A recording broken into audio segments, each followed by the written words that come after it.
Good evening to each and every one of you.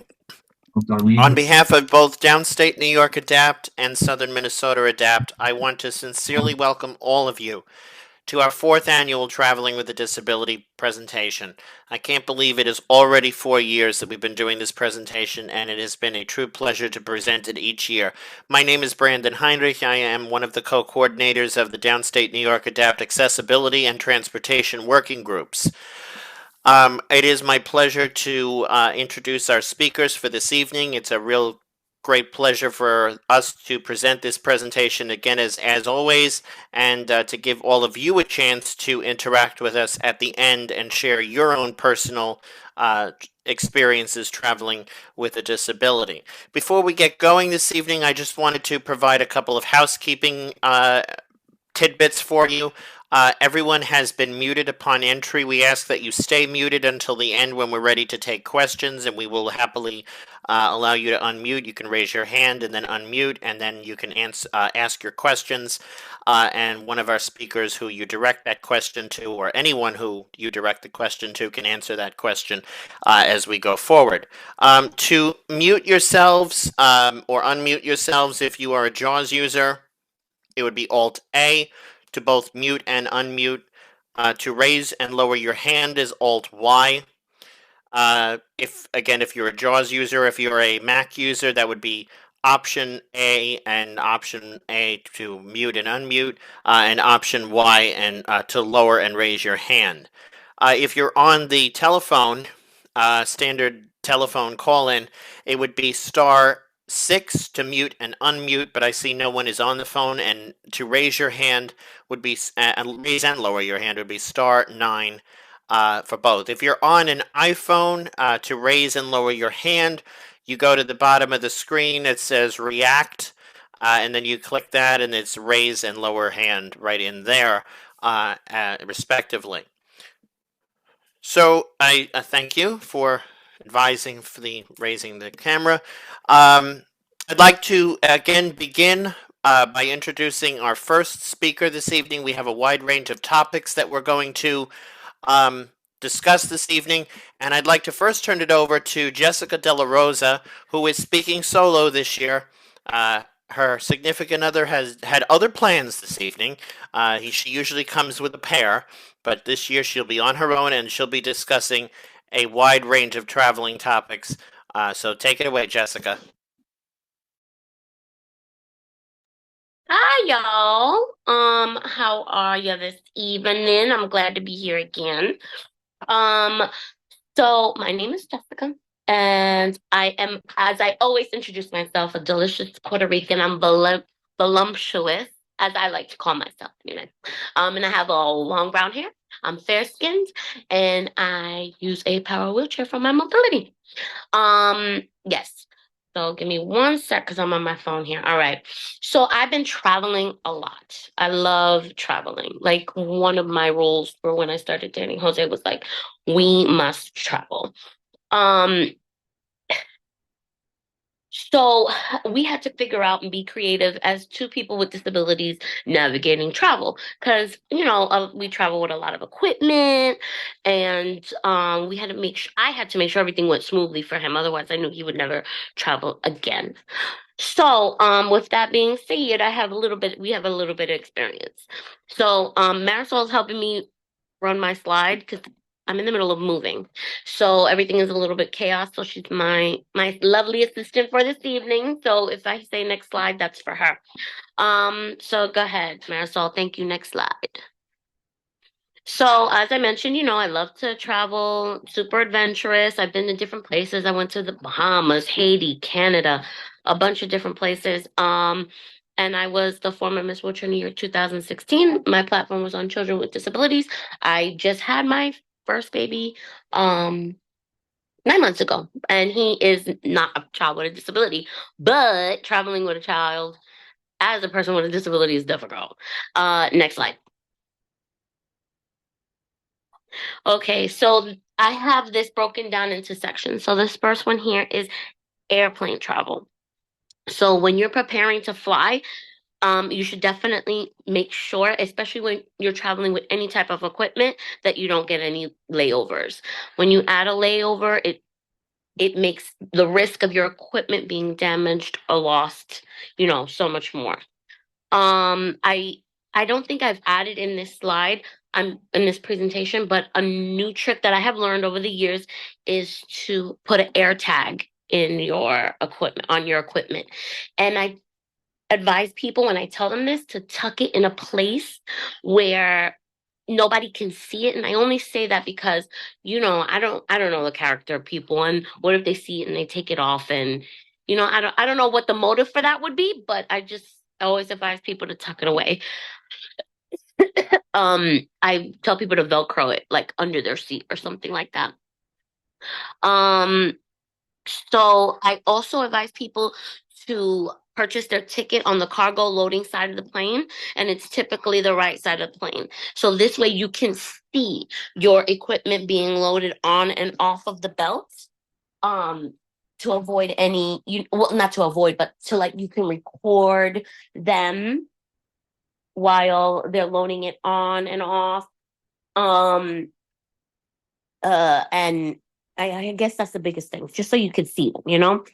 And you can record it and use it against them in the event you need to like get at them for damages. And when returning, you should always arrange, like if you're traveling with SSRI or any other forms of paratransit, about an hour and a half after your scheduled landing. I will tell you this recently when I traveled with my baby Joseph. We went to LaGuardia, and LaGuardia has recently had a facelift, and it was amazing because each gate has I don't know, one of those lifts. They're kind of creepy. It's kind of like a box without a lid, and you slide onto it, and it brings it up and down. Anyway, I think y'all know what I'm talking about. So at every gate, instead of going throughout the terminal, I saw them take my chair, slide it on, and bring it down into the tarmac, and then they loaded it onto the plane. I was like, oh my God, like go LaGuardia. I wish this was everywhere.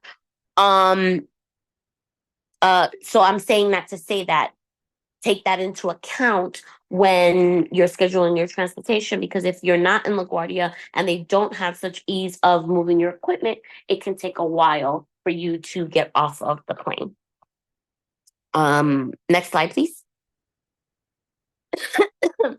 That's a video that I have. It just shows a bunch of people who are manually lifting, like right? Is this the one where they're showing? I think this is the one where they pick it up and they lift it and put it onto the belt. And then there's another section of the video where they show um they have this special lift. It kind of looks like I guess a lift. And they put the chair onto the lift, brings it up to the belt, and they push the equipment onto the belt. Next slide, please.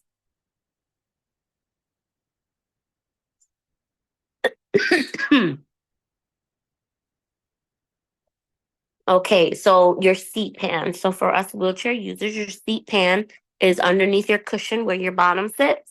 I I suggest that I printed this out, I did it on a Word doc, and I just give minimal instructions because I think less is more because they're not going to read a novel. So you not show them. You tape it to your seat. I usually put tape all over it, or I put it in one of those paper sleeves. So that way if it's raining or something like that, it doesn't get messed up. And then I tape it to my seat pan. This way, they can see the instructions. My phone number is on there. The weight of the chair is on there, and I don't let them push my chair. I try to avoid that at all costs. So I have a picture here on the piece of paper, me indicating which lever they should push up or down to drive the chair. Next slide, please. So at the airport, luggage with medical equipment it travels for free. But a lot of people hear free and they get really excited. But I try to tell them, they do check. So if it isn't medical equipment, you're gonna get charged for it. Um, but so we travel with in the picture here, one of the pictures here, it shows a shower commode chair thing. That travels for free and it's heavy. I think it was something like 80 pounds with the bag. Um, so that travels for free. It comes apart. We put it in the suitcase, and regardless of the weight, you just bring it, and that's it. Um, your wheelchair charger for power chair users, transfer board, bow, which I noticed I spelled bowl, so don't judge me. So your bowel and bladder supplies go, and that also counts as medical supplies in your bag. Traveling with a Hoyer lift or secondary chair is also permitted free of charge. Next slide, please. Okay, service dog. Um, Things have since changed, and I actually did not travel with my service dog this time around because I thought a kid was enough.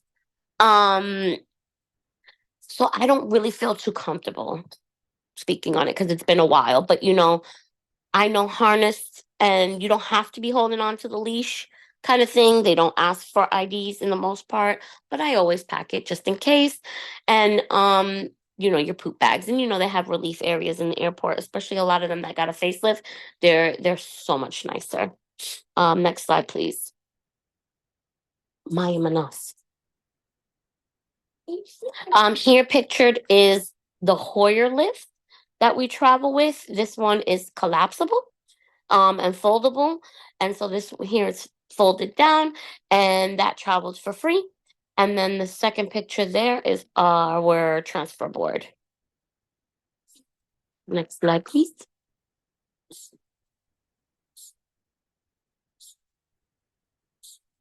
Okay, so preparing to board, I always tell people that you should definitely take video of your equipment, whatever it is, in front of the gate because they have and a full 360 view. Every piece, every angle of your chair, you or your equipment, you want it to be visible because you want to show the condition before boarding. When I do this, I generally hold up my boarding pass and show the gate clearly in the background so this way there's no dispute about that I was at the airport and the condition it was in when I got there.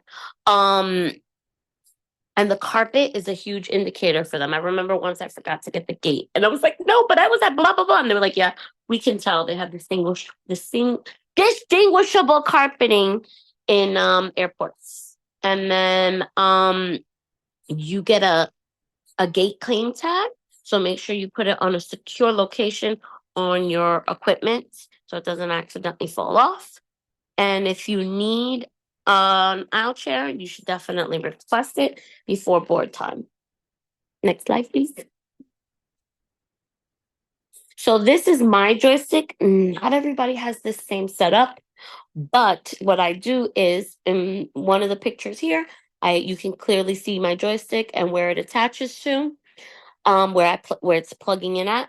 I disconnect it and I put a bag over it, which is pictured in the second photo. It's my joystick with a bag covering it. Um so this way it avoids them driving it. And another precaution that I take before unplugging it, I put it in a different mode. So it's like in tilt or elevate. So this way it's still not in drive. So if the jerk who wants to try to drive my chair plugs it in, they generally don't know how to get it out of the mode. So it's still not drivable for them because my chair's, fast. Next slide. Boarding. So you're always going to be pre-boarded. And if you need assistance, to get on and to have things sold, they will, help you out. I always suggest people take off what you can. Leg rest, head rest, joystick if you can, your cushion. Sometimes they try to complain about it, but then when I remind them if they're going to be the ones to pay for it, if it's damaged or lost, they change their tone. Um, I always tell people to buckle up that belt too, because if it's hanging down at the side, you don't want it to get caught in the wheel while it's dragging or whatever. Next slide, please.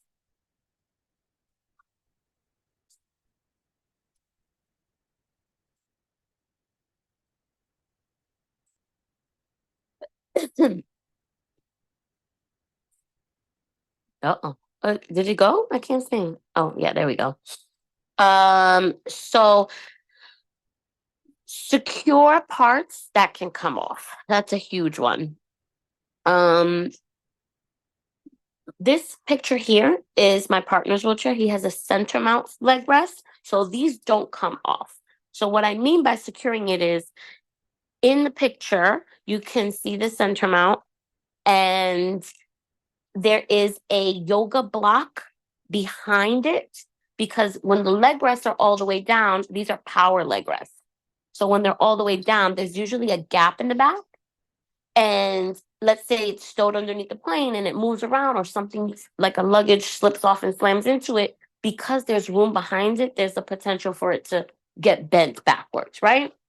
And we don't want that to happen. So if you put the yoga block there and then put the leg rest down at its furthest point, it will hold it snug. And then if something bumps into it, which we hope not, but if it does, it will keep it a little bit more secure, which is our goal. Next slide, please. So this is a big one. I suggest you never get off the plane unless your chair or medical equipment is waiting at the gate for you. I'm sorry, at the door of the plane for you, not the gate.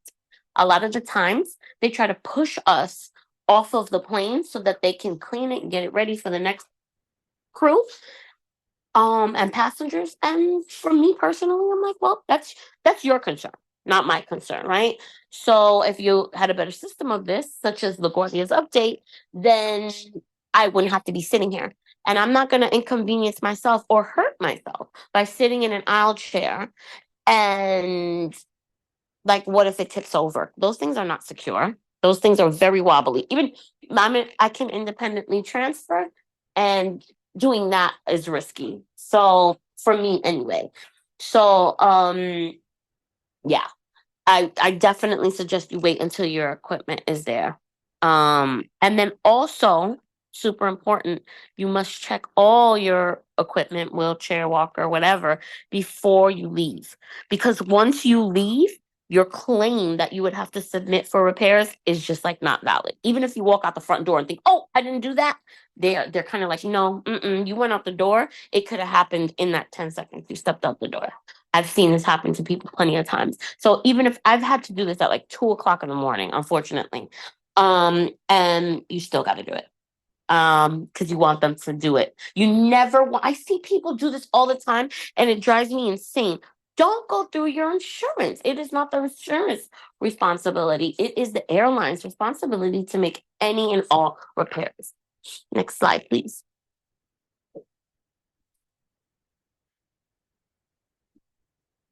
Red cap. Red cap is provided to help you getting through the security, getting to the gate, carrying your bags. You know, it's customary for most people to give a few bucks, and they're usually more chipper when you do. So if you can, that's great. Um, International flight can be hard for people who are non-ambulatory. Having to go to the bathroom, like I start dehydrating myself for regular flights the day before because I can't get up and pee on a flight, right? So I'm non-ambulatory. I can't walk. But in longer flights, they provide you with an aisle chair. Um, it's still a little bit challenging because sometimes the aisle doesn't fit into the stall. I have had them in the past take the door off of the hinge and then the chair fits in, and then they'll either hold up a blanket or put the door back up so that I can do what I need to do. And then they bring the aisle chair back in and do everything in reverse. Next slide, please.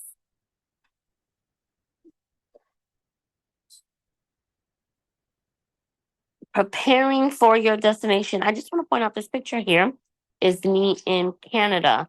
And I was at the CN Tower, and they have something where it's called the Edge, and it looks like bungee jumping. I did not jump off. I just rolled like the circumference of the top. There's no bars, there's no mesh, there's no nothing there. The only thing holding me, I had to transfer into their specifically welded chair. Like everything is like secured to the chair so nothing comes apart. And then there's like a bunch of ropes attached to me and the chair. on a pulley system on the top. So yeah. Next slide, please.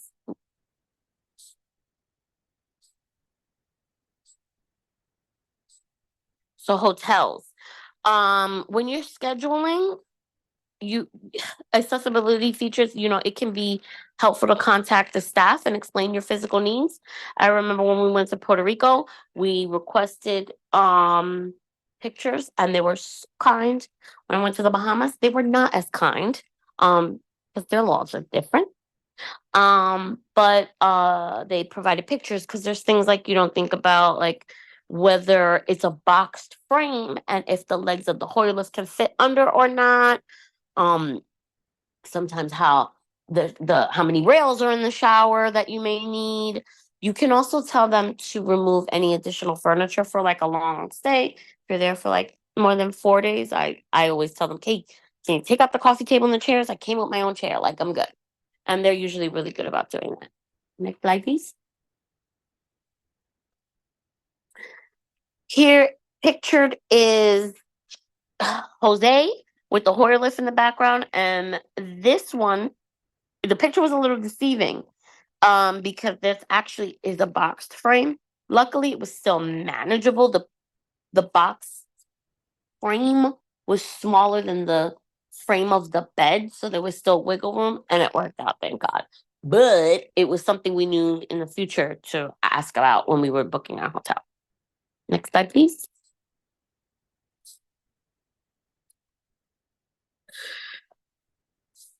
Okay. Excuse me. Researching transportation. So secure and do research for your accessible travel. Here in New York City, we have Accessoride, and there's a lot of other states that have it, like Boston and Miami. And so you can transfer on what is called a guest pass if you're gonna stay there for a while. And or not even a while, whatever. You can, even if you're there for like a day or two, you can still get a guest pass. You have to do that a couple of days in advance. I want to say maybe like 2 weeks. And the only difference is that here in New York, our paratransit system is 24/7, and in other states it is not like that. So it would follow more than likely the local bus, and if they have a train system, their local bus and train system. Um, Let me see. So all buses in the U.S. are accessible, but accessibility and the service hours differ from state to state. Like in Puerto Rico, Lord have mercy, like it was a bus every hour and a half. It was wild, but it was manageable. Um, Toronto, Canada, and Washington, D.C. have extremely accessible and relatively easy to navigate subway systems. I loved it. So, if you ever think about traveling there, the subway is accessible and amazing. Clearly marked, flat, smooth, amazing. Next slide, please.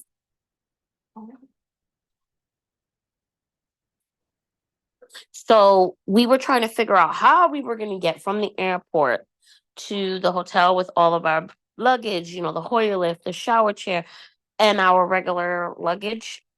And the two us in two wheelchairs. And some destinations where cruises dock, they offer accessible shuttles. This trip in particular was to Puerto Rico, and they have a port there, and we used that port's accessible transportation that took us and all of our stuff um, from the airport to the hotel and from the hotel back to the airport.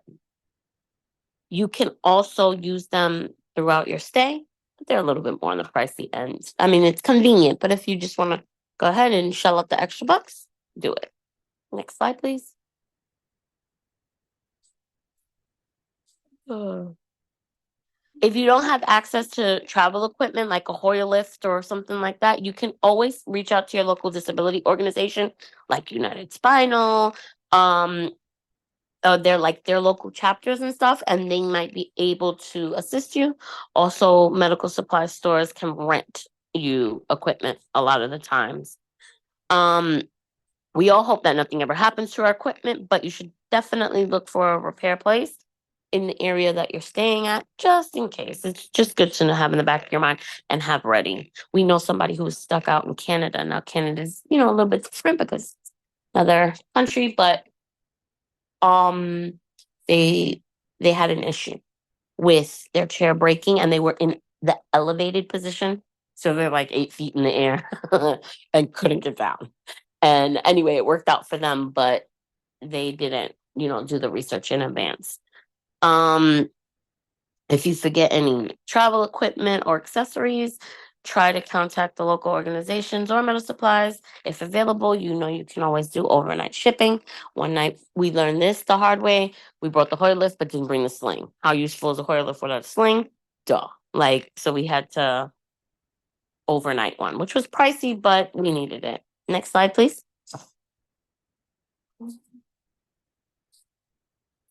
So this section here is on cruising.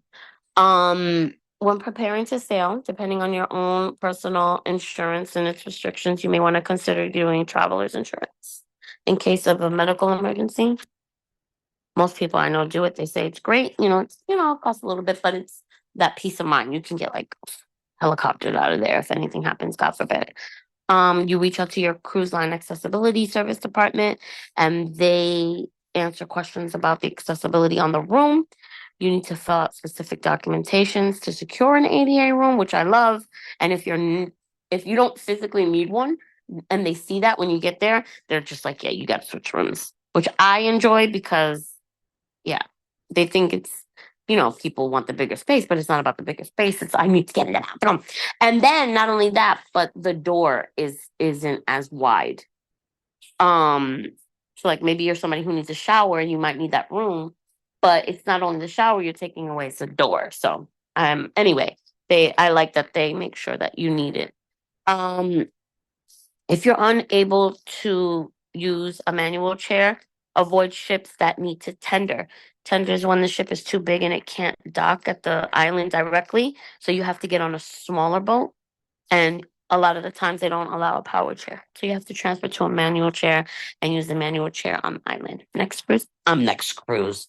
Next slide, please. So this was the shower on the cruise. It pictured here is the shower, and then there's a shower bench on the wall. I don't like those because they don't have legs.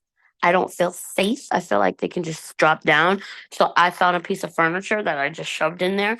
So it's super important to take note that if you do that, you don't like damage the furniture that you're putting in there. So make sure it's something that can get wet. And if it's damaged, you would have to be responsible for it. Next slide, please.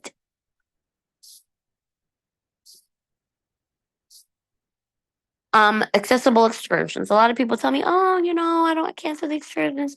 So they have one friendly site here that I have listed, wheelchairscapes.com, and they have experience with cruises. Remember, one person experience isn't everybody's experience. So, what's accessible to one isn't accessible to the other. So take it with a grain of salt and do as much research as you can. YouTube is another great place where you can hear other people's travels experience. Utilize the accessibility service department, and U.S. owned islands tend to offer decent accessibility while other countries do not. But tipping goes a long way and local staff are always eager to help, which I love. Next slide, please. um, Service dog. Contact the accessibility service. You are not allowed to leave the dog in the room on the ship. The 88 only applies in the US. You will need documentation from a veterinarian for each country's port. It's kind of like a license, but I'm using that word loosely, but it's a document that says, they had rabies and this and that, and they're safe, blah, blah, blah, they're healthy, blah, blah, blah. I don't know why it says airlines here, but ports that are owned by the cruise line are considered U.S. territory, and the dogs are allowed. So, for instance, Royal Caribbean has their own island, which is Coco Cay. If they're making, let's call it 2 stops, they're going to Coco Cay and they're going to the Bahamas, and you have your dog, you don't need documentation for Coco Cay, but you need documentation for the Bahamas. Otherwise, they'll confiscate your dog. Fuck that. Oh, sorry, screw that. Next slide, please. This is where your dog would relieve themselves as long as you let them know. A lot of them give you an option of what you want, if you want mulch or dirt.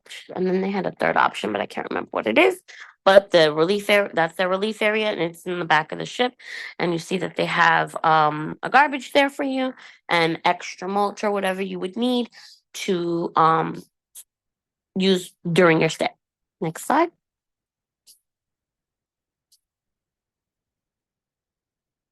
Okay, so bringing a power strip is like super important because there's only like two outlets in the whole room. It is ridiculous because it drives me insane. Like, hello, you have your phone, you have your chair, you have your CPAP, you have your nebulizer, you have your phone. It's like, what do you mean?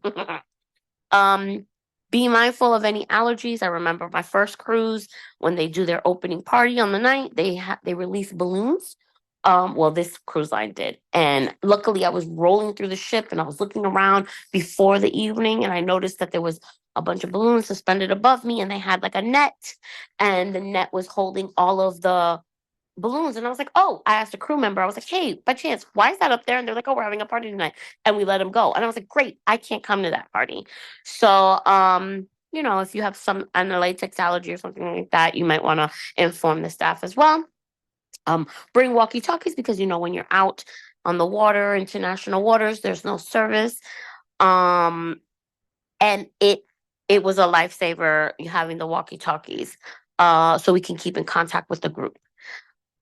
Tipping in other countries, as I mentioned before, goes a really long way. And if you need assistance on the beach to transfer, a few dollars goes a really long way. I was carried around like a princess in Haiti. It was amazing. Next slide, please. Alternate travel, we have Amtrak here. Always utilize that red cap service.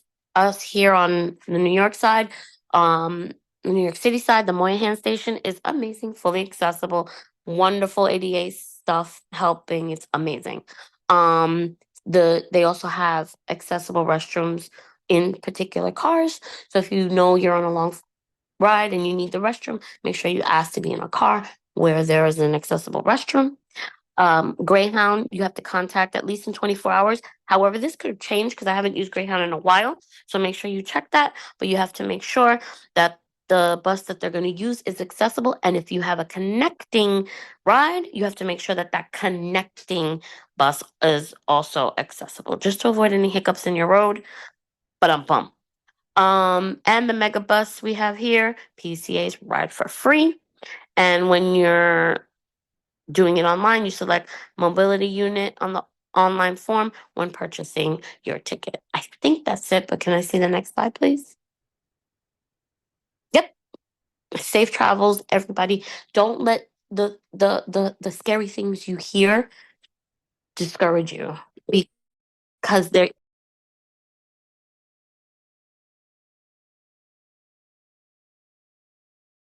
Well, we lost her.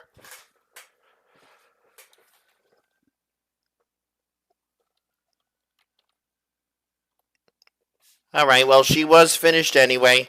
So we're going to move on to our next speaker.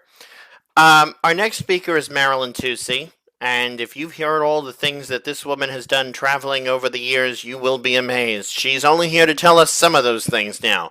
Uh, the woman's crazy. She's been back and forth to Alabama, Hawaii, all by herself, and everybody thought she was crazy. But she's here to tell us about traveling with a guide dog on all kinds of transportation. And boy, does she have stories. Marilyn, whenever you're ready. Thank you, Brandon. Such a good intro. Good I evening, try. everyone. Um, yes, I did a lot of traveling in my day. And I found the easiest way to travel if you're not with somebody sighted, is with a guide dog.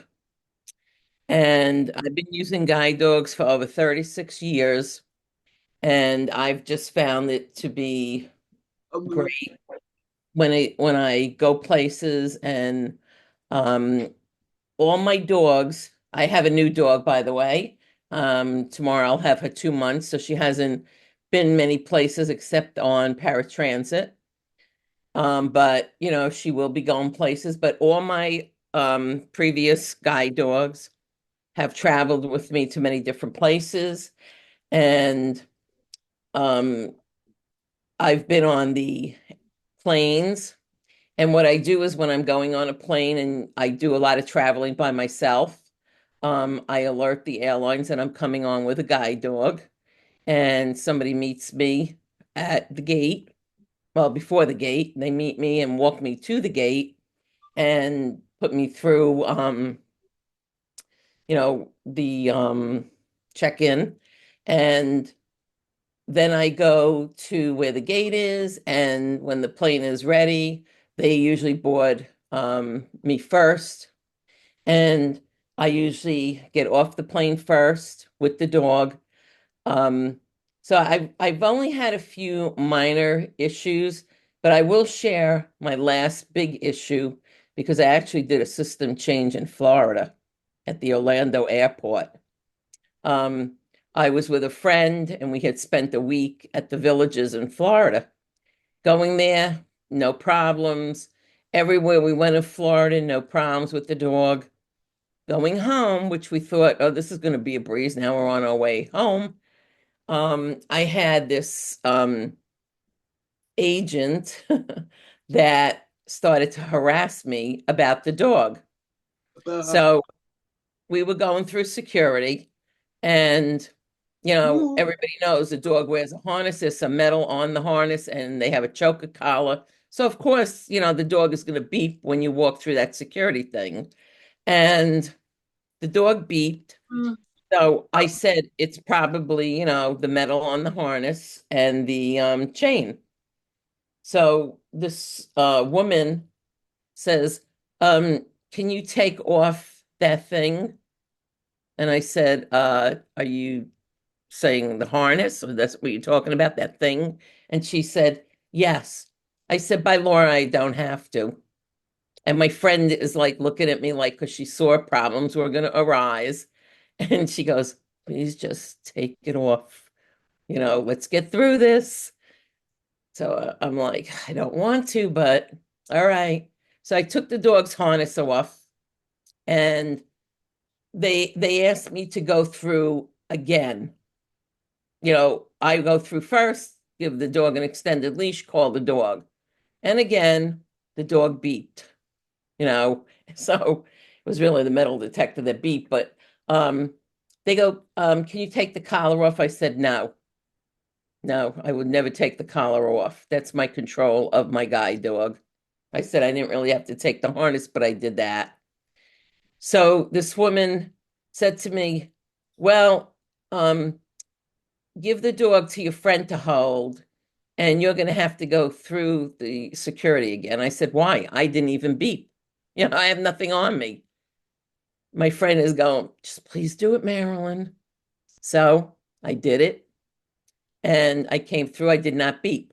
Now she tells my friend, you're going to have to go through security again because you touched her dog. And I'm looking like I'm becoming infuriated, but I'm trying to keep my cool. And my friend looked at me and said, Marilyn, please don't say anything. And I didn't. I said, okay. She went through it. And now I'm putting the dog's harness on.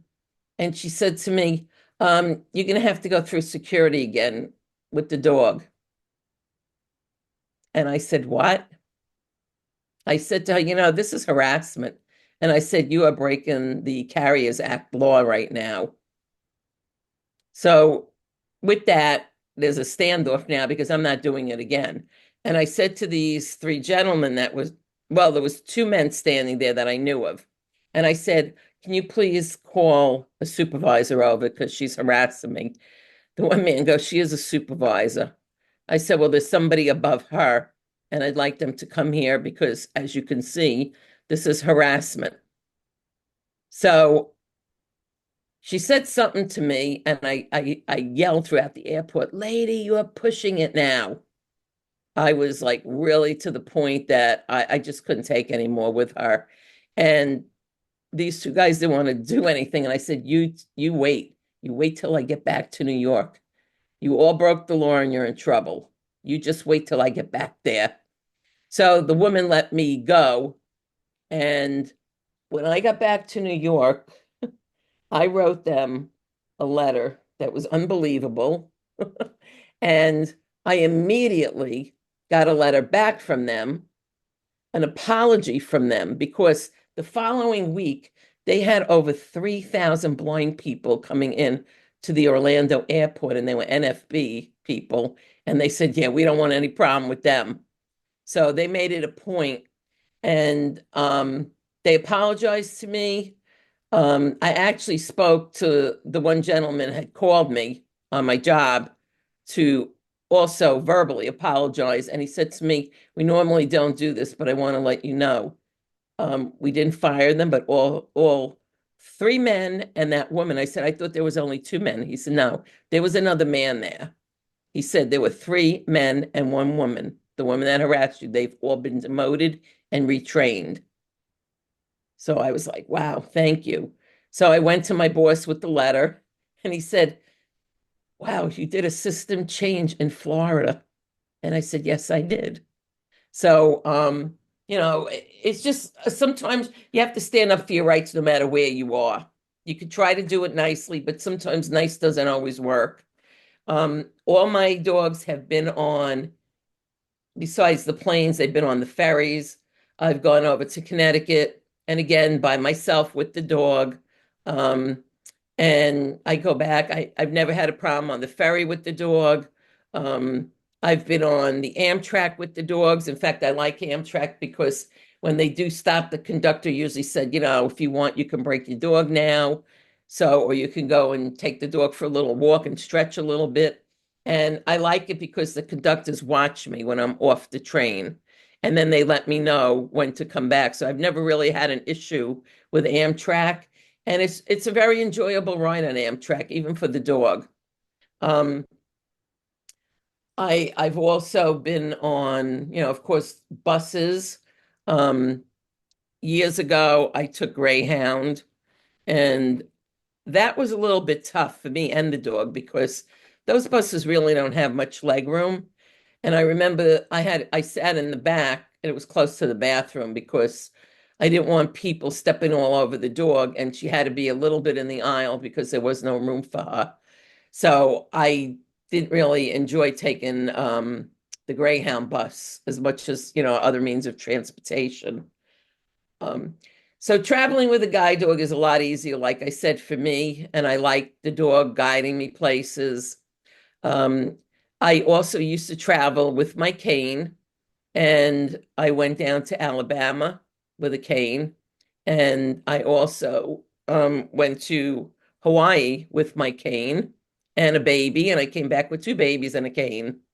Um, I've with the cane, I've had a couple of real issues because I've been hit by a car and my cane got bent. I was with my youngest son when the car hit us, and I don't think the man meant to hit us, but the cane got bent and I was pretty shaken up. I wasn't hurt bad, but I was concerned for my son. And I started to realize when my youngest son was young, I said, I need a better means of getting around than this cane. So I didn't get a guide dog right away because I figured my children were still young and I didn't want to care for a dog and young children too. But I just found that that was the best thing that I did for myself was, getting the dog. So I just want to thank you. Well, we have to thank you, Marilyn, because you definitely bring a great story to this presentation every year, and we definitely appreciate it. And by the way, just to clarify, the baby wasn't a prize. She was pregnant when she went there, and she came back with the second baby. So the baby wasn't a I prize. went with one, I came back with two. Exactly. That's why I said I need to clarify that so that they didn't think you just came back with a baby. But thank you, Marilyn. Our next two speakers come as a pair. We have Al and Kelly, and they're going to discuss. Kelly is hearing impaired, and the two of them are going to discuss in tandem experiences traveling before and after they got together. So the floor is both of yours. Okay, can you hear me? Yes, we can. Okay, well, Kelly's on screen. Is there anybody seeing besides me? I can see. Who's that? Oh, Michael. How are you, Michael? I'm Okay. Michael.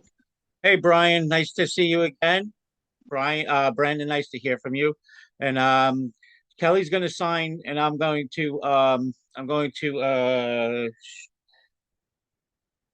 going to sign, and I'm going to read. I'm going to read her what she's saying. Okay, so Kelly, go ahead. Okay, traveling with a disability. The number one thing that I have to do before traveling is plan ahead. The first example is at the time I am going to purchase my tickets, indicate that I am traveling with a disability. This allows me to pre-board before anyone else, as well as making the employees of the airline aware of my disability. Pre-planning can also mean knowing what can and cannot be in your luggage when traveling. Whether or not your suitcase is small enough or light enough to put in the overhead compartment versus having to check in my bag. One good suggestion is to travel light, using a small enough suitcase that adheres to the weight restrictions, so I do not have to check in the bag. This avoids a lot of confusion as to where I need to go to get my luggage. Once my flight lands, arranging my transportation in preparation of traveling. If for some reason I do not have a friend or a family member that can pick me up at the airport, having them arrange transportation for me through car service would make them aware of the type of client they're going to pick up. This allows them to prepare as well. In other words, they may have to park to come into the airport. They may need to hold up a sign with the name of the person they are picking up. I could handwrite something that I may need to communicate on paper before I travel as well, verifying that the driver knows where I'm going, same as I would if I was taking a scat bus to go to work. This also ensures my safety. Maybe a note when I'm arriving at the airport requesting wheelchair service could be a good suggestion for someone who is hearing or seeing impaired. Making sure that you have your boarding pass not only prior to getting to the airport, but easily accessible to show the person that is going to get you to your gate. If it was initially taking a flight to go on a cruise, the same preparation would alleviate an unforeseen situation that can make traveling a nightmare. And that's pretty much what Kelly had to say.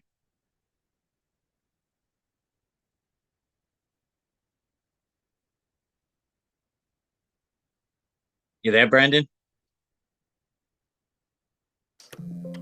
We're here. Thank Okay, you. that's pretty much what Kelly had to add. Okay, thank you very much. Welcome.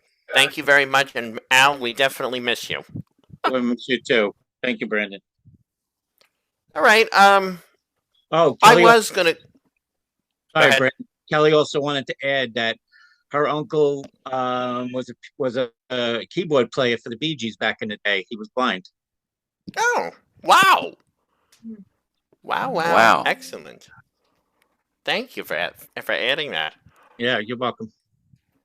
Okay, well, I was going to go next, but I think I'll just pass it on to Chris because of time constraint and because the only thing I really had to share was my first flight and how nerve-wracking it was. But I will pass it on to Chris, who has a lot more experience flying as a blind person with a cane and other aspects of it. So he's going to share a little bit about how he travels with his cane and advocating for himself and how things have changed in recent years, including the last couple of days ago he traveled to Florida and really had some episodes on the plane, quite literally. Go ahead, Chris.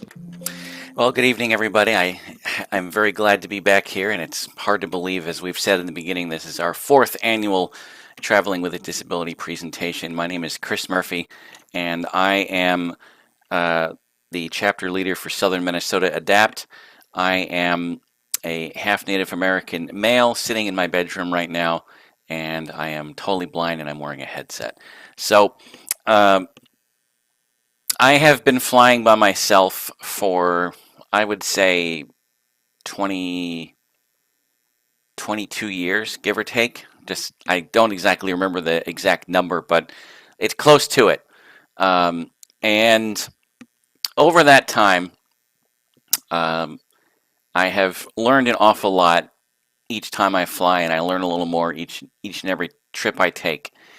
One of the things that I learned that I always need to make sure, and this is extremely important, and I know that uh, Jessica has mentioned this, and others have here too, is put in your reservation that you need assistance. If it doesn't get in there when you book the ticket, make sure you call the airline immediately and put it in there, because if you don't, there's a strong possibility that you may have a little more difficulty getting it done when you check in. Um, there was a trip I took a while back that it was not in the reservation initially, so I had to call, I think it was Delta or American or one of those airlines I've flown, and say, just letting you know, my name is Chris Murphy, and it doesn't indicate here that I do need um, travel assistance getting from through security to the gate, and then from the gate to baggage claim if I have to claim a bag, or if I don't have a bag, getting out to um, get transportation, or if someone's picking me up. And that's one of the biggest things that I've learned as a traveler of 20 plus years, is to make sure that that's in my reservation. And some of the airlines will actually email you um, the day before. I think Delta was one of the last ones I took that did that. They will actually email you your reservation the day before, letting you know it's leaving on time, and it will indicate to you that that assistance request is in there. However, it's always a good idea to make sure that you remind them when you're checking in at the gate that you do need that assistance, and when you get to the plane, to remind the flight attendants that you need that assistance. Even though it's in your reservation, I always find it a good idea just to reinforce that. Um, I have actually left the state of Minnesota 4 times this year, and my most recent trip was to Florida last week. And uh, it's always an interesting experience when you're going through security and you're going through um, and getting to the gate, especially if you're running into someone that has a language barrier and doesn't speak English very well, because sometimes they don't understand what you're trying to say. So I've had to repeat myself a few times. Just as an example, I was coming back from Florida last week, and the person that they had given me uh, was had a language barrier, so I had to keep asking him the same question a few times just to make sure that he understood exactly what was going on. Um, and uh, Another thing that I find extremely important too is when you check into the airport, um, make sure you talk to the gate agent and let them know that you're there. After you've gone through security, and I always tell this to everyone who's assisting me, I need to speak to the gate agent when I get to the gate, because yes, they may see you, they may know that you're there, but it's always a good idea to make sure that they may not necessarily know your name, but they'll at least hopefully keep an eye out for you. I haven't been left at the gate yet, so I think that's working, but um, I always, no matter where I go, even when I was going to Florida and coming back, made sure I talked to that gate agent to let them know where I was at all times. Even if also if it's a connecting flight, like when I was in North Carolina, going to North Carolina, and we were going from here to Chicago, I did the same thing. I made sure that I spoke to that gate agent to let them know that I was there. Um, if you're able to, and I always do this when I'm flying, is I stand up, unfold my cane when they're starting to pre-board, because I get pre-boarded since that's in my reservation, so that they can see me, so that they know that I'm there, and they will usually come to me fairly quickly. One of the interesting things that actually happened to me when I was coming back from Florida is we actually had a medical emergency on board, and it's never happened to me um, ever flying in the 20 or so years I've been doing it. I was in 1C. I was more towards the front of the plane, and someone actually passed out right in the middle of the aisle. We were in mid-flight, mind you, so thoughts are going through my head, okay, what's going to happen? Are we going to have emergency landing or anything like that. Turns out we didn't, because they were able to resolve the issue on the plane. But if it had turned into something like that, I probably would have had to advocate a little bit more, to make sure that I had the assistance if we ended up having to do that. But it wasn't severe enough where they needed to do it. And another thing that I wanted to bring up too, and I know we're kind of on a time constraint a little bit too, is that last year, and I don't know if I mentioned this when I spoke last year, but I actually had a flight canceled. I was going from here to Washington, D.C., and there was some bad weather back east, and I had gotten an email from the airline saying, your flight's been canceled. And they were going to put me on the partner airline. I think I was flying Delta, so they were going to put me on American. They had a flight for me that night. So I get all the way to the airport, thinking, okay, I'll be getting into D.C. at like 10:30, give or take, at night. Nope. They actually did not put me on that flight because that flight was full. So that would explain why I didn't get the email about the confirmation. So I went up to the desk and I checked in, and they're like, can we have your Delta number or confirmation number for the other airline that you're going to be flying on? And I said, well, I don't have it because I never got it.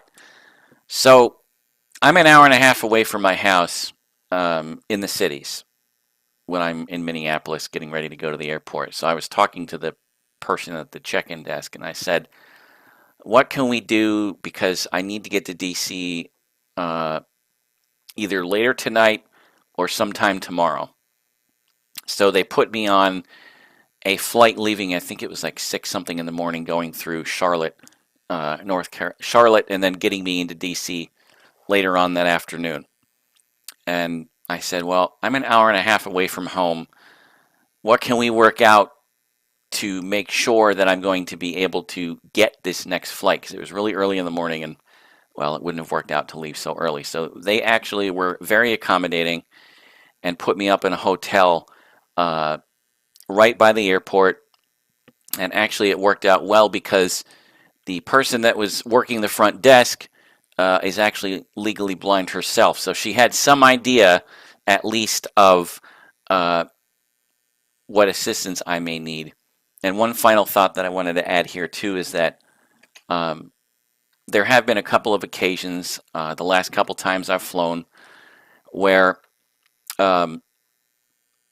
passengers have actually guided me out of the airport going to where I need to go. And this is when I was going to DC in March. Somebody actually took me to where I needed to go. And sometimes that happens. Sometimes you might start a conversation with somebody and they might be interested in where you're going and sometimes what you're doing. And sometimes they will actually be generous enough to help you get out of the airport. And I informed the airline staff that I had already had assistance from this particular person. So sometimes that does happen. So needless to say, I've had good experiences, bad experiences, learned a few things along the way, and almost got left in the jetway going to Florida when I was going there this last trip, which was not a good experience, but fortunately I was close enough to the plane where I was able to get on it. But all of the flight attendants that I've had over the past few years, and even recently this year since I've left Minnesota a number of times, have been extremely accommodating, and they always make sure that I get to where I need to go. And sometimes will change my seat, because if I'm all the way in the back, if I'm pre-boarding, I have to wait until they come back and get me. So they've actually moved my seat up to the front a number of times. So my last closing message is, if you're traveling by yourself and you have a disability, or if you're traveling with someone else, make sure to advocate for what you need. Remind people when you're checking in that you do need assistance, even though it's in your reservation, because even though it's in writing, it's always a good idea to confirm that. So I wanted to thank everyone for letting me share my experiences today, and I hope you enjoy the rest of the presentation. Thank you, Chris. I want to open the floor for anyone else to share their experiences. I know Darlene McGraw had put in the chat about her experiences, so I'm going to let her share those experiences with all of you so that you can get an idea what it is to travel with autism. And then we'll open up for public questions and public comments and questions and experiences. Yeah. Hi, thank you, Brandon, and everybody for letting me speak. My name is Darlene McGraw. I'm wearing a pink shirt with also a yellow jacket. I have dark brown hair. I'm white. I have glasses. I have autism. I also have epilepsy. Um, and I also have problems with my blood sugar as well and asthma. I've had problems with traveling as far as local travel and also going on Amtrak and farther away, even to Washington DC when I traveled.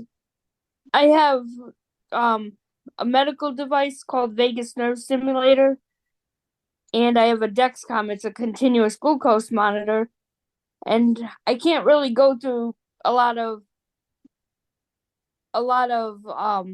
metal detectors because it eventually lowers my battery life if I keep going through them a lot. And a lot of times they have to wand me down or pat me down. And I also have a latex allergy, and I have to ask if they wear latex gloves. So that can also be a problem. I I also have trouble with my TBI trying to remember different things, and that goes as far as remembering directions. And I also have to have directions written down, and people sometimes have trouble when I ask them to write down simple directions, even if it is, oh, make a left this way, two, lefts, and then go to this, bus or this way. My medical supplies can be bulky, so I have a lot of bulky medical supplies. And one of the medications I take for my epilepsy is a controlled substance, so I have to make sure that anytime I plan my trips, they also have to be around the time that I have to pick up my medicine, because you're only allowed to have a certain amount of your medication, and you have to pick it up like 3 days before you can have it. Like it has to be 3 days and before you can have it, before you can refill it. So that's another problem that I've had as far as being able to travel and stuff. You have to be really careful with my seizure medication because I can't go without it. Otherwise, I'm at risk of having a seizure.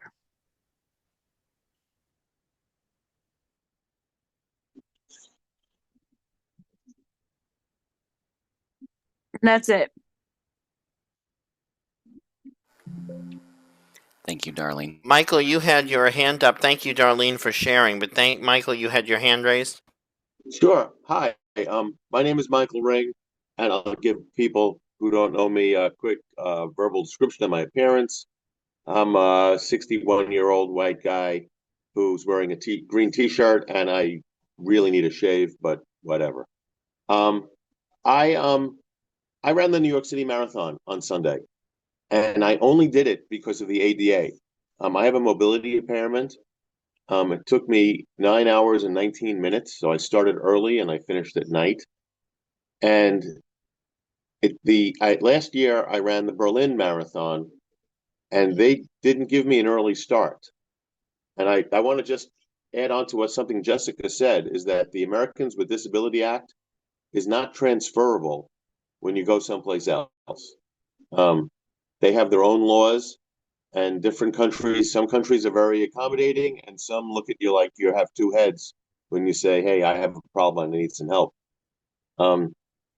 So I had to actually lie about my pace, so they moved me forward into the corrals, and they put up fences along the way, and it was like 5 races in one day. So I was the last person to finish the Berlin Marathon last year. which is kind of exciting, but a little more stress than I needed. Um, and that's and also when I was telling this to someone once, they mentioned that they in France they used a guide dog. They weren't allowed to bring their dog into a restaurant, and they said they looked up the laws in France, and they French laws allow people to bring guide dogs into restaurants, and they were told that's only for French people, not everybody. There might have been a bit of the attitude from the person in the restaurant, but they did not get to go into that restaurant. Here in the United States, what Marilyn said, you can make a bit of a scene and people will give you what you need, what you deserve. But when you're traveling and you're in another country, it's not as easy to get what you deserve. And also, I went for a run that ended in the Olympic Stadium where, Jesse Owens told Hitler to go F himself. And when we got there, it's a bowl of a stadium and it didn't have one handrail to be seen. They didn't change it to make it accommodating. So the people I was with, they just gave me their shoulders and I said, I'm going to get down to that track, and stood where Jesse Owens told Hitler to, you know. And but what I'm saying is you have to stick up for yourself. You have to look ahead, figure things out in advance, make the plan, and travel and enjoy life. Do the things you want to do. It's going to be a little harder or a little more complicated. Don't let that stop you. And so thanks for your ears. Thank you, Michael. Always Thank you. insightful. I will say that. Does anybody else want to share traveling, or does anybody have questions for any of our speakers? Because I have to thank all of our speakers and say how wonderful they did. Miriam, go ahead. Yeah, I have a question. When I was traveling more, I can't currently. My back is really bad, but when I did travel more, it was hard for me to sit during a long flight. And if I were traveling alone and I was lucky and there was an empty, two seats that were empty, they would let me stretch out. Does anybody know if this is my physical need, that I can sit that long, whether you can get a second seat without paying for a second seat, or do you just have to get lucky and, hope that there are two adjacent seats on a flight?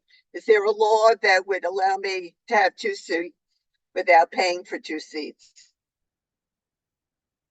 Does anybody know anything about that? Anybody know the answer to that question? Miriam, it's Marilyn. I Yeah. believe you have to pay for that seat. Uh-huh. That's what I was told, when I was traveling. I don't know if there's any change now, but I thought I'd throw that out there. When I was traveling with my husband, he could sometimes find another empty seat somewhere on the flight, and I would stretch out on his seat. Or if there wasn't, he would just accommodate me by standing a lot and sitting down. But it wasn't fun. But we did it, and we got there. And that's how I, traveled for all those years. But now I am alone, and I didn't know if anybody knew anything or had similar experiences. So I thought I'd throw that out there. Thank you. You're welcome. Anybody else have any comments, questions? Yes, Brandon. I have a Yes, comment. Devin. Yes, good evening, everybody. I just want to describe myself as I see myself. I'm 6'10", 6'10", 6'2", 210 pounds. I'm all muscle, long black hair. I'm a good-looking man. Devin, if you were 6'10", you should be in another career path. I get That's special nice. attention. But no, in reality, I'm 5'9". I'm gray hair, losing my hair. I'm more salt than pepper these days. But I just wanted to share. I take the Long Island Railroad all the time, and the Long Island Railroad has a program called the Long Island Railroad Cares. And Yes. so what I end up doing is about an hour, 2 hours before my train, I call them up, let them know where I'm going to be boarding. And usually I board in Babylon by the elevators. And they'll have somebody, an ambassador, meet me on the platform right where the train stops. So, and they usually right on target. And then they'll bring me up to, let's say, the subway or to the street level, wherever I need. And then on my return, I do the same thing. I call up before I am expected to arrive in Penn Station and let them know, listen, I'm coming in on the 32nd Street entrance or off the one train. Can they have somebody meet me? And for the most part, there is usually somebody there. Or, I'll start walking through the train, and I also use a CNI dog. And the dog has gotten really very good now. So I just tell, find a counter and, we'll walk across Penn Station and he'll get me to that counter. So I find that so stress relieving, especially, you come off the platform, you really don't know where you are. You got to find the stairs, the elevator, the escalator, whatever it is. And that takes a lot of pressure off of me, a lot of stress. And then I do have to say though, last Tuesday I went into the city. I was fortunate. I went with the trainer from Fidelco to go over some of my routes in the city. And we got on the one train. The ambassador took us to the train and we get on, everything is good. And I tell him the guy with me, I said, listen, we're on this train too long. I said, we should have been off this train already. And he goes, what do you mean? I says, first of all, it's two stops. We've already gone two stops. And then the doors open on the opposite side of the train. I was like, we're on the wrong train. Let's go. So we got off, and turns out that we were on the right train, except sometimes the subway system will eliminate trains in order to catch up their schedule, which I didn't know. So I honestly, if I had been there by myself, I probably would have had a heart attack because I don't know the new station. I know the new platform. There's nobody there waiting for me. And now I do know it, so it won't be so scary. But we found our way back and we went around and we ended up in a different spot. But it happened to happen with somebody who had sight. So, I was grateful for that. But the other thing is, I always find that no matter where I am in the city, if you stand there long enough, somebody's going to come up and ask you if you need assistance. And I get it all the time. And, most of the time, it's nice to know that the people out there who will help. Or I'll just reach out and say, hey, listen, where am I? What corner am I on? It's okay to cross now. And, give me, a heads up. And, sometimes you think you know what by the sounds, but there's in the city it's different. The sounds can be deceiving and bouncing off the buildings and people talking and horns honking, and so you may get distracted or disoriented. But yeah, I just wanted to share that about the Long Island Railroad because they have been really fantastic. And they'll take me over to Amtrak as well, and I'll get the red cap from there if I'm traveling on Amtrak. But they have been great. So that's what I wanted to share. Thank you for sharing, Devin. Yes, I used Long Island Cares once, and they were very good. They met with me. I was Michael Ring knows because he was with me, and at the time I used it, and I was panicking, and I'm sitting there going, "Okay, they said 7:50. It's 7:52. Where are they?" And I'm like, "Where?" Then meanwhile they're trying to get the train ready for to find out what track they're on, and I'm sitting there panicking. I'm going, "All right, what's going on here? Don't make me miss this train. I'll scream." So. Thank you for sharing that. Definitely. Does anybody else have anything else they'd like to share? Yeah, one more thing. On the way down, when I'm coming back to Long Island, I get the ambassador, they'll actually get me a seat. So, sometimes maybe that accessible seating where the seat drops down, but they always get me a seat, which is it's a lot nicer than standing, because Yes, that's I've noticed that too. The one time I used it, they got me a seat, and I'm like, I'm right near the conductor. This is perfect. yep, yep, yep. It worked out great. So that was at least I know I'm not the only one. Mhm. Thank you for sharing. Anybody else? Yeah, I just wanted to add one more thing, Brandon. Sure. I was a limo driver for a number of years. I don't know if everybody in the group knows this, but and this is for people without disabilities. If you're going to fly a domestic flight, you need to be at the airport 2 hours early. If it's international, you want to be there 3 hours early. So take that into consideration because you're probably going to need a little more time. But that's the standard. You also need the same time frame with SCAT, so I think most of us already know that, but Okay. Well, 3 hours for international, that's a long time because you're leaving an hour earlier, an hour and a half earlier. So you're talking about 4.5 hours before a flight. yeah. That's pretty rough. That's a long day. Mm-hmm. Thank you for adding that. That's a good piece of advice. Thank you so much for having this. I appreciate it. You're welcome. Chris had his hand raised. And I had a question for Jessica and Jose, actually. When you Yeah, guys now that Jose decided to Yeah. join. Thank you. Welcome, Jose, by the way. When you've traveled outside the country, what would you say has been your most difficult experience of trying to make sure that you have the things that you need because obviously the ADA doesn't carry over. So is there any particular experience that's been more difficult than others when you've had to advocate for things like that? I know, like the hotel room in the Bahamas, that was a little bit difficult, like more securing the details about the room that I like. Because when they're being vague like that, like my experience with the Bahamas when they were being vague and they just sent me pictures they Googled off of the internet, like I knew that they weren't as accessible as they were being. So, like, just getting the information. But then Bahamas has their own version of the ADA. So they just don't enforce it as well as they do here. But anyway, so like making sure that things are accessible. In Canada again is another place that has their own version of the ADA. A lot of things were accessible there. A lot of it not to our standards accessible. So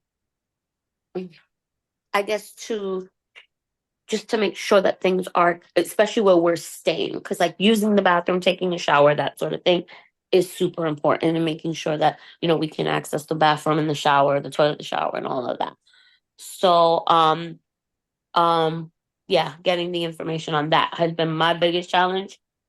And when I left to Europe, I was in my manual chair so I could get in and out of Ubers and that sort of thing. So I couldn't, although I know that their taxis are accessible. So like it's the more research you do, the more armed you are with with anything. I don't know, Finn, you have something to add about Canada?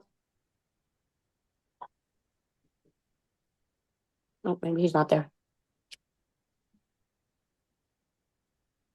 I Well, I am don't here. know. Did that answer your question ish? Yeah, it did.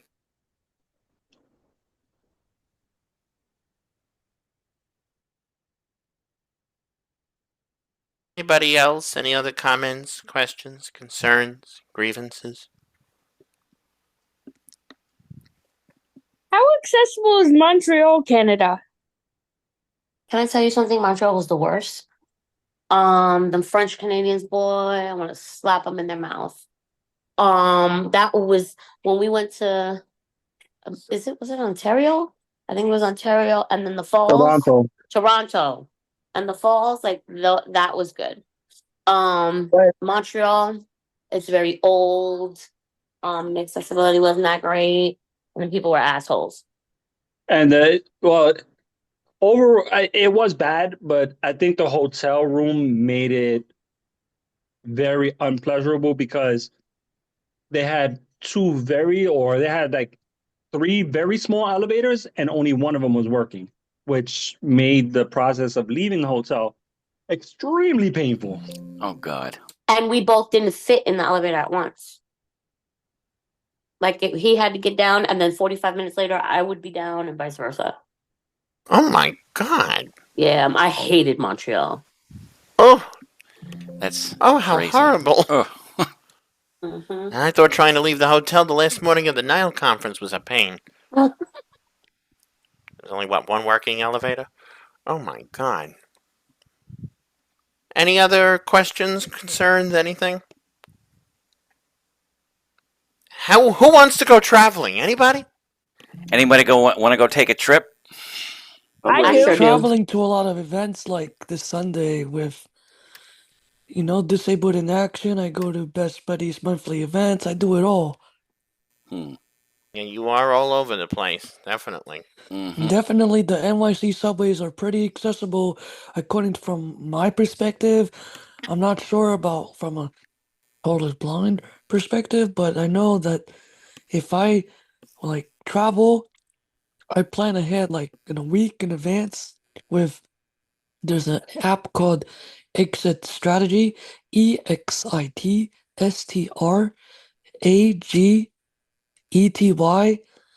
It's basically an app where it locates the individual exits on every NYC subway, so I take a note of that and I know exactly where to go right from the exit, pretty much.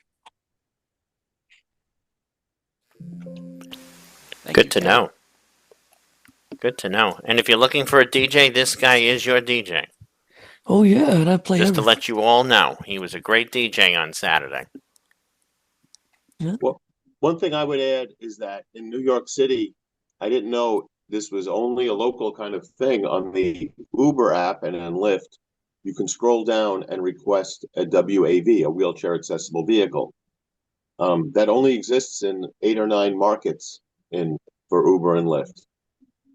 My mother lives in South Florida and is a wheelchair user and has to contact an ambulette and spend 10 times as much money to get anywhere. So I had this That's assumption a that it was a shame because we national have the vehicle. ADA. Yeah, they have some sort of accessoride in Palm Beach, which is useless, and the taxis don't have to deal with it. There's a lawsuit going on in Westchester where people are suing Lyft to make it, and if it's a federal case, so if it wins, and Lyft is fighting it hard. If it wins, then we'll probably have national WAV vehicles available. Wouldn't that be It's great? it's Trying to get it's, That'd be it's around great. sometimes actually with somebody in a Hmm. wheelchair is very difficult. So, part of the lawsuit is that the taxi drivers, the owners of wheelchair accessible vehicles, are suing Lyft because they want their vehicle listed on the app. It's both the disabled community of Westchester and the guys who drive the cars that have, the guys that have Siennas that are in Yonkers. They want the business. So, and I went to the court. Alex Elagudin is the expert witness. So we'll see how that rolls out. But a wheelchair accessible vehicle should be able to find in any jurisdiction, any Yes, absolutely, region. why is it exactly. taking so long? And that's the question that we all have to ask: is why is it taking so long for that sort of thing to happen? I mean, because wheelchair accessible vehicles have been in the city for quite some time, and we're waiting for them out here. And in Nassau, I know Gina has, wanted to use them. I know it's been easy to use them in other places. In Washington, D.C., you can get them. So Yep. sometimes when Chris goes, he'll go with one of our other adapters, and they will use a wheelchair accessible vehicle. And it's great to have it there. But if you don't have access to it, I mean, we have paratransit out here, but what happens if you need an on-demand ride very quickly? Well, You're sometimes they not take a getting little one. longer too to get, even in DC, sometimes like the last time I was there, it took like 15, 20 minutes just to uh, get in touch with a driver. It scared me in Penn State, coming out of Penn Station, going back to Penn Station after our September 30th action. The vehicle was like 10 minutes away, and I was like, oh my God, we got to get back to Starbucks so we can get the vehicle. But Yep, we I got there, remember and the that. vehicle wasn't even there yet, so it worked out great. But and sometimes it does take a lot longer. In DC, I know it took like 35 minutes once when Gina and I went. Hmm. Typical Yeah. in those Because cases. remember, there aren't that many out, No, probably. like it's so much quicker to get a regular Uber than it is to get an accessible one. Because I Mm-hmm. remember we were going to a press conference and it took a really long time for us to get one, and it was not the easiest thing to do. Mm-hmm. Absolutely. Does anybody have any final thoughts, comments, questions? Um, I'll add one thing, some good news for the future for those who use Sillis Manor or have meetings there. Uh, we got a subway, it's on the list, it's approved eventually for 7th Avenue and 23rd Street. Sillis Manor is on 6th Avenue, and I requested a subway there. And I didn't know why they MTA approved 7th Avenue. And the reason was, and I heard from the MTA, it was cheaper to do 7th Avenue because it didn't need as complicated a retrofit to install a subway. And that the advocacy for having a subway actually made them look at the accessibility needs on 23rd Street. And so I was very pleased, to hear that all that effort did seem to make a difference. And eventually, when everything's straightened out with congestion pricing and Trump and everything else, it is subway is approved on 23rd Street and 7th Avenue. And 6th Avenue is on the list to be considered. It isn't approved, but it isn't denied. So that to me was a bit of a triumph. That's good news. Yep, it is. Yes, it is. Darlene, I see your hand is up. Yeah. I live in upstate New York. One thing that I'm trying to do, this it's not really totally transportation, but it kind of is. My municipality, they're trying to limit the use of e-bikes here. Well, I use an e-bike, or shall I call it e-trike, because it's got three wheels. It's because I have trouble balancing on two wheels, but it's also electric assist because I have exercise-induced asthma. Well, I wouldn't be able to travel as much as I do without it. And because I follow the rules of the road just like you're supposed to on a regular bike and an e-bike. And you got people that don't follow the rules of the road, and you got people with these crazy motorized bikes that are made, that they're homemade and all this other stuff, and they just ride around, in the middle of the road and swerve all over the place. So the city has to make up rules to stop those people. I hope that they don't stop people like me that follow the rules of the road, because that's how I travel and get around. My bike actually, the odometer resets itself at 10,000 miles, and I just got it in December of last year, and it reset itself twice. So I traveled over 20,000 miles in less than 12 months. And that's how I get around. And, I've traveled in like at least 6 or 7 counties in New York State, all on a bicycle or tricycle. And I love doing that, but I can't travel and go all over the place without it. And I love riding my bike or trike. And that's how I love to get around, because I have control over how I get around, what I can do. That's my mode of transportation. That's how I love to do it. I go on my doctors. I just started my own delivery business, kind of like Uber, and that's how I like to do things. So, I know it's not like plane, trains and all this other stuff, but that's how I like to do things is on my electric assist bike. But because of my asthma, that's how I have to get around with just a little extra assist. Well, that makes perfect sense. Remember, we always have to remember, however we choose to get around is our business. Oh, have you taken an e-bike to New York City before, like by yourself? Not to New York City. I've been in Albany, Rensselaer, Saratoga, Warren, Washington, Schenectady, those counties in upstate New York. Oh, so you're like in the middle. So you're like an hour and 30 from the city. Yeah, probably about that. Yeah, Yeah. I I'm would very closer to the Adirondacks. Oh wow, so you're way up there. So if I ever want to invite you back down to the city, I would love to take people out to eat. Oh, That's what I and normally that's do. the other thing is too. I love to ride my bike to eat. I mean, I love to ride just to go out to eat. I mean, I rode 33 miles one way just to get mozzarella stick pizza. Well, Wow.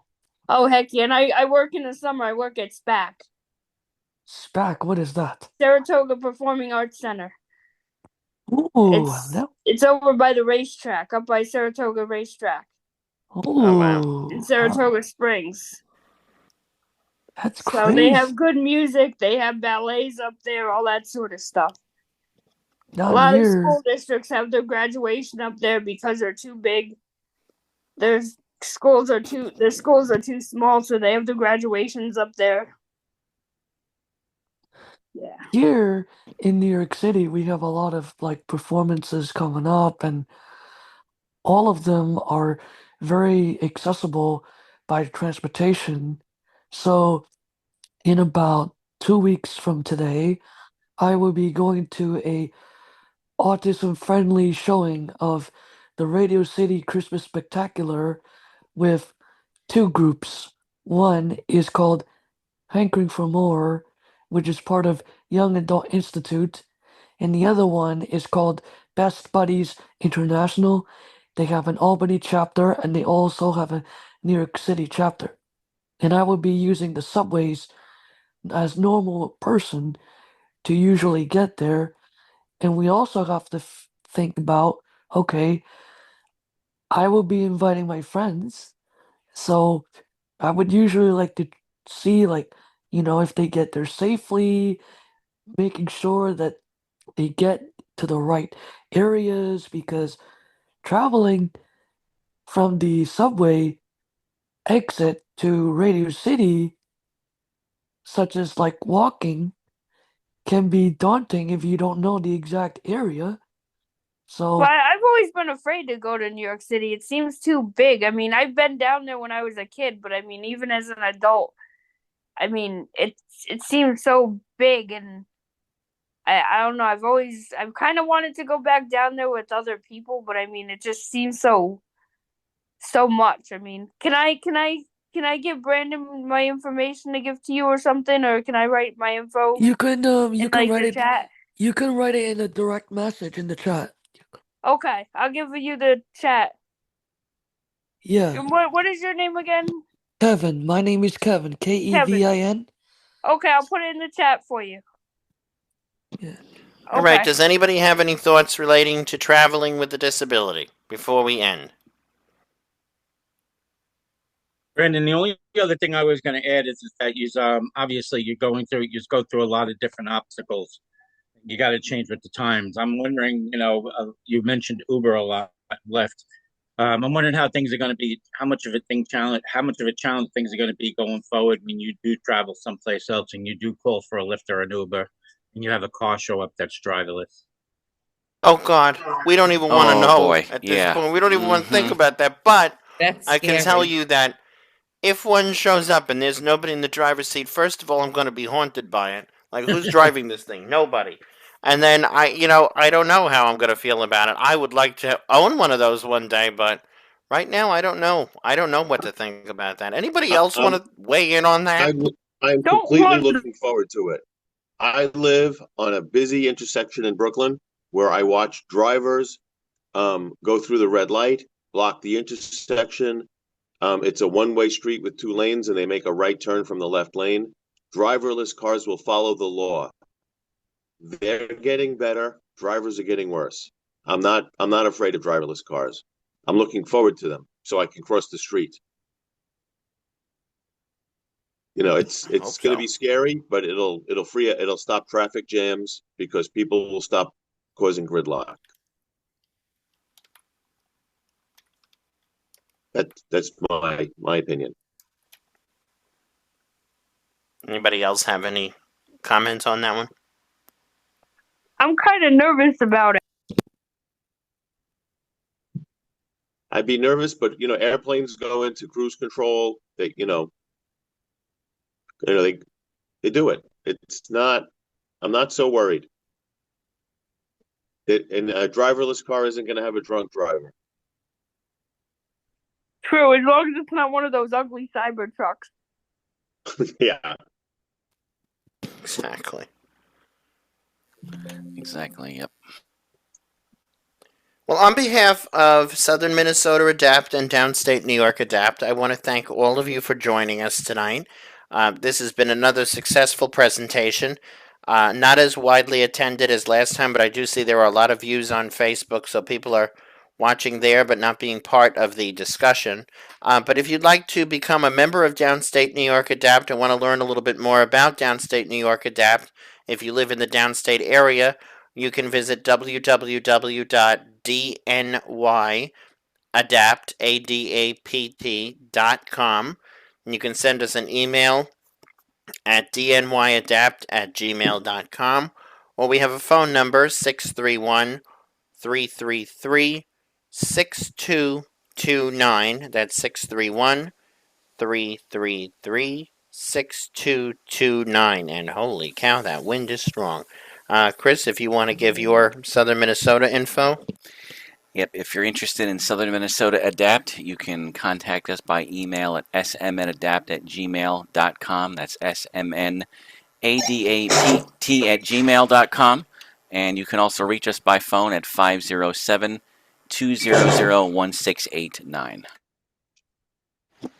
So, on behalf of both chapters, myself, Chris, Marilyn, and everybody else involved, I want to thank all of you for coming tonight, and we hope to see you on our next presentation next Thursday, which is our What's New with JAWS 2025 training. You'll get a link tomorrow, you'll get information, probably either tomorrow or Monday, probably actually Tuesday because Monday's a holiday. You'll probably get the link, the link to watch us on YouTube from today, as well as information that we might want to share with you about everything with relating to this presentation. So have a wonderful evening, everyone. Thank you, and everybody. hope to see you all soon. Have a good night. Good night. Good Thank night. you all.